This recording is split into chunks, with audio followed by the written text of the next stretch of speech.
নাহি ধাম্ম আধম্ম চা উবসাম বিপাকিন আধাম্মাং নিরেয়ং নেতি ধাম্ম পাপেতি সুগাতিন। এখানে বলা হচ্ছে ধর্ম অধর্ম দুটি সমফলদায়ক নয়। অধর্ম মানুষকে নরকে নিরে নিয়ে যায়, ধর্ম মানুষকে সুগতি স্বর্গলোকে নিয়ে যায়। এই কথাটা তিনি বিশ্বাস করতেন না। তো কাশ্যপ নামক একজন বিখ্যাত ভিক্ষু ছিলেন। তিনি যখন বুদ্ধের এই কথাগুলো ব্যাখ্যা করতেন, স্বর্গ নরকের কথা বলতেন, তিনি একদিন বলতেন, ভান্তে, আপনি যে স্বর্গ নরকের কথা বলেন, কে বলছেন? পায়াসী রাজা। আমি এগুলো বিশ্বাস করি না। বলে, কেন বিশ্বাস করেন না? তার অনেকগুলো তিনি উদাহরণ দিয়েছেন, অনেকগুলো সমাধান হয়েছে। আমি শুধুমাত্র এখান থেকে দুটি বলবো। বলছেন, ভান্তে, আমি নরক বিশ্বাস করি না। তার প্রধান কারণ হচ্ছে, আমার এক বন্ধু, সে সারা জীবন পাপকর্ম সম্পাদন করেছে। প্রাণী হত্যা করত, চুরি করত, ব্যভিচারী করত, মিথ্যা কথা বলতো, কর্কশ বাক্য ভাষণ করত, নেশাদ্রব্য সেবন করত। সে যখন মৃত্যুশয্যায় শায়িত হয়, তুমি নরকে যাওয়ার পর সেখান থেকে ফিরে এসে আমাকে বলিও, আমি পাপকর্মের দ্বারা এখন নরকে আছি। ভান্তে, আমার বন্ধু কথা দিল, ঠিক আছে বন্ধু, আমি তোমাকে এসে জানাবো। ভান্তে, একদিন গেল, 2 দিন গেল, সপ্তাহ গেল, মাস গেল, এরকম আজ বহু বছর অতিবাহিত হলো। আমার বন্ধু ফিরে এসে আমাকে বলে নাই যে আমি এখন নরকের মধ্যে আছি। ভান্তে, সেজন্য নরক কি এটা আমি বিশ্বাস করি না। ও, খুব ভালো কথা বললেন। তো স্বর্গ কেন বিশ্বাস করেন না?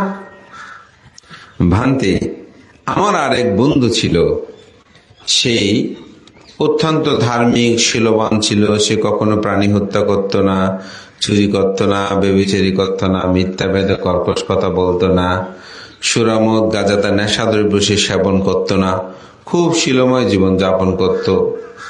সে যখন মৃত্যুশয্যায় শায়িত, আমি তাকে দেখতে গেলাম। গিয়ে বলছি, বন্ধু, তোমার সাথে আমার তো আজীবন অনেক কথোপকথন হয়েছে, কারণে অকারণে আমিও তোমার অনেক সহযোগিতা করেছি, তো আমার একটা উপকার করতে পারবে? বলে, বন্ধু, আমি তো এখন মরে যাব, তোমার আর কি উপকার করব, আমি তো মৃত্যুশয্যায় শায়িত। বলে যে, না, তোমার এখন কেমন আছো? তুমি তো আজীবন পুণ্য করলে, তুমি অবশ্যই স্বর্গে যাবে। বলে, হ্যাঁ বন্ধু, আমার মৃত্যুতে কোনো দুঃখ নাই। আমি বিবিধ নিমিত্ত দেখছি, আমার মনে হচ্ছে আমি মৃত্যুর পরে অবশ্যই স্বর্গে যাব। বলে, বন্ধু, তাহলে এই অতীব দুর্ভাগ্য। একদিন গেল, 2 দিন গেল, সপ্তাহ গেল, মাস গেল, বছর গেল, বহু বছর গেল। কর্মের দ্বারা মৃত্যুর পরে নিরয় নরকের মধ্যে উৎপন্ন হয়েছে। সে যদি বহুবার ভাবে, সে নিরয় পালকগণকে বলে, আমাকে ছেড়ে দাও, আমি গিয়ে একটু বন্ধুর সাথে দেখা করে আসি। আপনি যেমন ফাঁসির দণ্ডপ্রাপ্ত আসামিকে আপনি ছেড়ে দিচ্ছেন না, অনুরূপ ভাবে নিরয় পালকগণ কিভাবে একজন পাপিষ্ঠকে ছেড়ে দেবে, আপনি কি সেটা চিন্তা করতে পারেন না? ও ভান্তে, আপনি তো ঠিক বলেছেন। আসলেই তো ঠিক। ফাঁসির দণ্ডপ্রাপ্ত আসামিকে যেমন আমি ছেড়ে না দিই, ঠিক যারা পাপ ও কর্মের দ্বারা নরকের মধ্যে উৎপন্ন হয়েছে, সেই নিরয় পালকগণ কিভাবে ছেড়ে দেবে? না ভান্তে, আমি এখন বুঝতে পেরেছি কেন আমার বন্ধু আসতে পারে নাই। তবে ভান্তে, স্বর্গে যেটা গেছেন সেটা কেন আসে নাই? বলে যে, আপনি রাস্তা দিয়ে হেঁটে যাওয়ার সময় একটা তুমি থাকবে, যদি আজীবন থাকতো নাকি এখানে থাকবে। এখানে হয়তো বাংলাদেশে মা বাবা আমাদের জ্ঞাতির টান আসবে, কিন্তু যদি বলতে না সবাইকে সেখানে রাখা হবে, তুমি কোথায় থাকবে? দেখবেন সে বলবে যে আমি এখানে থাকবো। স্বর্গ নরকের বহুদূর যেতে, এখানে আসতে বললেও আসবে না। এরকম আছে না? অনেক এরকম আছে। আমার অনেক জ্ঞাতি স্বজন, যেটা সত্যি, সবাই এখন চলে যাচ্ছে। আমি একটু নিষেধ করি, তোমরা দেশে থাকো, কিছু করো। এখন সত্যি কথা, আমার সাথে আর কত সব ঠিকঠাক হয়ে যাওয়ার পর আশীর্বাদ নিতে আসে যে বানতে এরকম হয়েছে, একটু আশীর্বাদ করেন, যেটা সত্যি। কেন? আমিও আর কিছু বলতে পারি না এই বছর 2-1 থেকে, আগে তবুও কিছুটা বলতাম, এই বছর 1.5 থেকে আর সেই বলাটাও সুযোগ হচ্ছে না। আমি কথাটা এই জন্যই বলছি, আপনি যে একটা সুন্দর জায়গায় থাকেন, বোঝেন নরকে, ওই নালা নর্দমায় কি যাবে? কাশ্যপ ভান্তে বলছে, একটু উদাহরণ দিলাম, আসবে কিনা নালা নর্দমার মধ্যে? ঠিক অনুরূপ ভাবে যিনি স্বর্গের মধ্যে উৎপন্ন হয়, তিনি এই নালা নর্দমায় কেউ থাকলেও ওই ব্যক্তি যেমন নালা নর্দমা আবার ডুব দিয়ে দেখাতে চায় না, ঠিক অনুরূপ ভাবে যারা নালা নর্দমায় সদৃশ্য এই মনুষ্য লোক, স্বর্গের তুলনায় এটা সেরকম। সেজন্য আপনার বন্ধু আসে নাই। ভান্তে বুঝতে পেরেছি, উপলব্ধি করতে পেরেছি যে আসলেই কেন সে স্বর্গ আয়াং বিক্ষাবে সাম্মাদিঠি। দুঃখ আছে, দুঃখের কারণ আছে, দুঃখ নিরোধ আছে, দুঃখ নিরোধের উপায় আছে।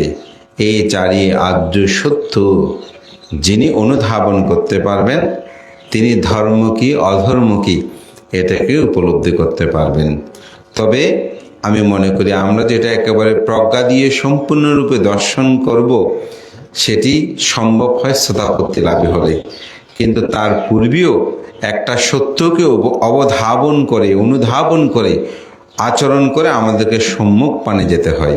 তা আমি মনে করি আজকে বনফুল বাবুর পরিবার তারা সেরূপভাবে তাদের পরপারগত জ্ঞাতি ভ্রাতা এবং ওনাদের সন্তানের শুভ জন্মদিনকে আজকে উপলক্ষ করে এই পুণ্যময় আয়োজন।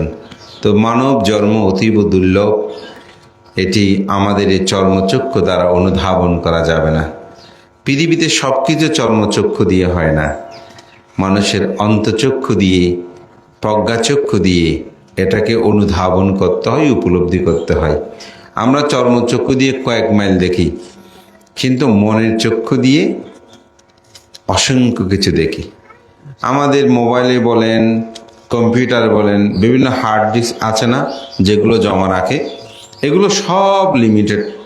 যত আনলিমিটেড বলেন, এগুলো সব কিছু লিমিট আছে। কিন্তু পৃথিবীতে এমন একটি মেমোরি আছে যেটার কোনো লিমিট নাই। সেটি হচ্ছে আমাদের নাম, যেটাকে আমরা চিত্ত বলি, মন বলি, যেটাকে বলছে বেদনা, সংজ্ঞা, সংস্কার, বিজ্ঞান। এই বিজ্ঞান এটি এমন, চিত্ত এটি এমন, হার্ট এটি এমন, এটা অসংখ্য আধুনিক বিজ্ঞান প্রযুক্তির যুগে বলছে আমাদের এই ব্রেনের সামান্য অংশ মাত্র ব্যবহৃত হয়। কোনো কোনো ক্ষেত্রে 3%, কোনো কোনো ক্ষেত্রে 7%, সম্ভবত আইনস্টাইন 8% না কত মাত্র ব্যবহৃত হয়েছে। তাহলে 100% যদি এই মেমোরিটা ব্যবহৃত হয়, আবার আমাদের চিত্তটা যদি ব্যবহৃত হয়, তাহলে পৃথিবীর যে অসংখ্য চক্রবাল, অসংখ্য কিছু, এগুলো বুদ্ধ আবিষ্কার করার জন্য তিনি দীর্ঘ 6 বছর কঠোর সাধনা করেছেন, শুধু চিত্ত নিয়ে গবেষণা করেছেন।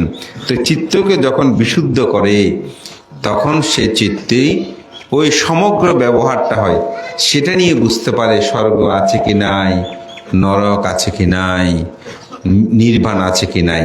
কিন্তু সেটা যদি আমরা চর্চা না করে বলি আসলে নির্বাণ বলতে কিছু নাই, স্বর্গ বলতে কিছু নাই, নরক বলতে কিছু নাই, আমি বলবো তাকে ঠিক আছে, আপনার বিশ্বাস করতে হবে না, আপনি কর্মবাদটা বিশ্বাস করবেন। আজকের এই পৃথিবীতে আমি বলবো, বাংলাদেশের কথায় বলেন, কর্মের কর্মফল জাতীয়ভাবে আমরা দেখছি কিনা?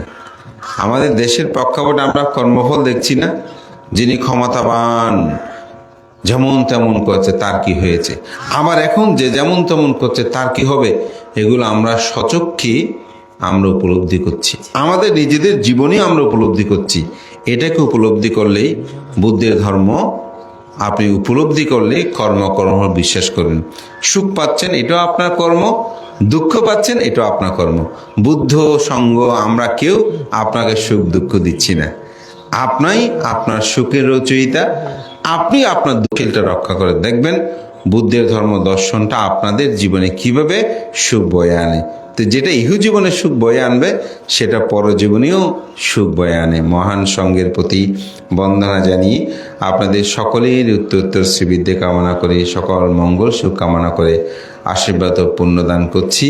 বনফুল বাবু সম্পর্কে আমি তেমন বেশি জেনে আজকের এখানে আলোচনা অনেক জানলাম, এবং আজকে সকালবেলাও এই বাড়িরই সন্তান আমাদের ফণীভূষণ বাবু, ওনার বাবা মার জন্য আজকে সকালে একটা ফার্ম করেছে, ওখানে ছিলাম, ওনাদেরকেও আর কি নিমন্ত্রণ করা হয়েছে। বললো উনি তো এখন আসলে তেমন চলাফেরা করতে পারে না, তবে গ্রামের কথা বলছিল, এই পরিবারের কথাও বলছিল যে ওনারা কীভাবে আজকে বেড়ে ওঠে, ওদের পারিবারিক যে অবস্থান। তা আমি মনে করি ধর্মময় জীবনযাপন মানুষকে পারিবারিকভাবে অর্থবৃত্তি প্রাচুর্যেই এবং সুন্দর করবেন, এই প্রত্যয় ব্যক্ত করে আপনাদের সকলের উত্তর শ্রীবৃদ্ধি কামনা করে